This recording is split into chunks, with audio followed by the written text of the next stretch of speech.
అవునండి, ఆయన ఒక స్లిప్ రాసుకున్నాడు.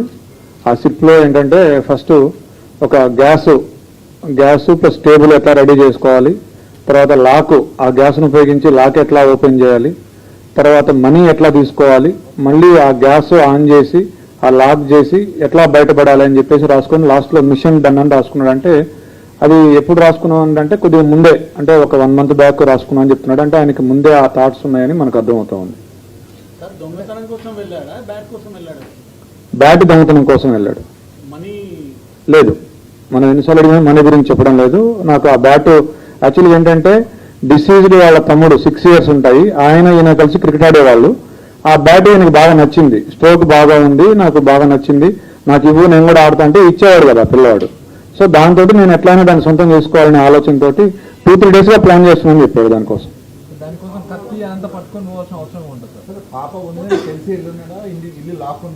అతను చెప్పింది ఏంటంటే ఇంట్లో ఎవరు లేరు, నార్మల్గా వీళ్ళు ఏంటంటే ఇల్లు దగ్గరికి వేసి వెళ్తారట.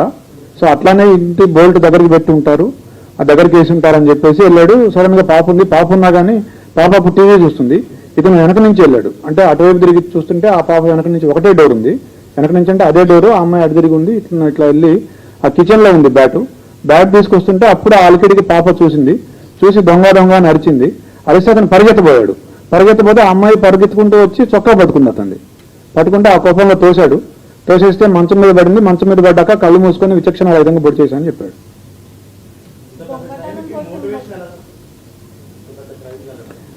అతనికి బేసిక్గా ఈ ఓటీటీల్లో యూట్యూబ్లో ఈ క్రైమ్ థ్రిల్లర్స్, సస్పెన్స్ మిస్టరీలు చూసే అలవాటు బాగా ఎక్కువగా, దాదాపుగా ఒక 5-6 సంవత్సరాల నుంచి అదే పనిలో ఉన్నాడు. స్కూల్ కూడా ఎక్కువ వెళ్ళేవాడు కాదు, ఎప్పుడు ఏదో ఒక తన ఆలోచనలో తను ఉండి ఇలా ఊహించుకుంటూ ఉండేవాడు అతను. అతనికి స్కూల్ ఎగ్గొట్టే అలవాటు ఉండేది. స్కూల్కి వెళ్లకుండా క్రికెట్ ఆడుకోవడం, ఈ ఓటీటీ చూడడం, యూట్యూబ్ చూడడం, ఈ మిస్టరీస్ చూడడం అలవాటు ఉండేది అతనికి.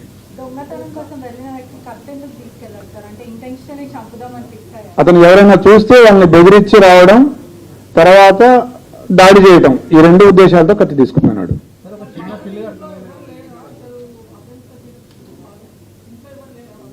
ఉన్నారు ఇంట్లో, వాళ్ళ నాన్న ఉన్నాడు, వాళ్ళ సిస్టర్స్ ఉన్నారు, వాళ్ళ ఇంట్లో ఉన్నారు. వాళ్ళ మదర్ లేదు కానీ మిగతా వాళ్ళు ఉన్నారు.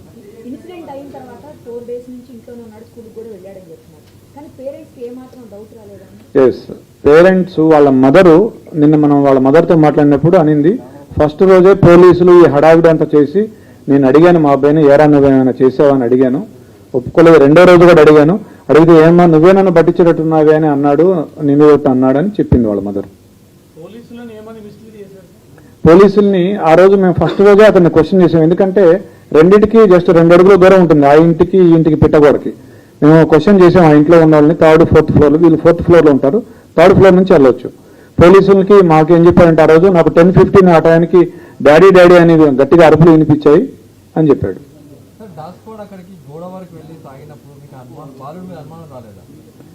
బాలుడి మీద కూడా అనుమానం వచ్చింది మాకు.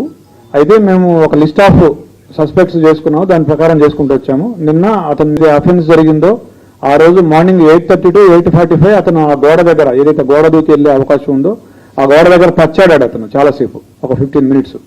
ఆ సమాచారంతో మా అనుమానం ఇంకా ఎక్కువై, మా అనుమానం నిర్ధారణ అయ్యి అతన్ని మళ్ళీ విచారించాము. ఫస్ట్ ఇల్లు సెర్చ్ చేసాము. ఇల్లు సెర్చ్ చేస్తే మాకు ఈ లెటర్ దొరికింది, అతను రాసుకున్న లెటర్ ఏదైతే ఉందో అది. తర్వాత కత్తి కూడా దొరికింది, 3 కత్తులు ఉన్నాయి. ఏ కత్తి అంటే సార్ నల్ల కత్తి, నల్లపిడి ఉంటుంది, దానికి అంచు నల్లగా ఉంటుందని అతనే చెప్పాడు. ఆ కత్తి తీసుకొస్తే ఇదేం చూపించాడు.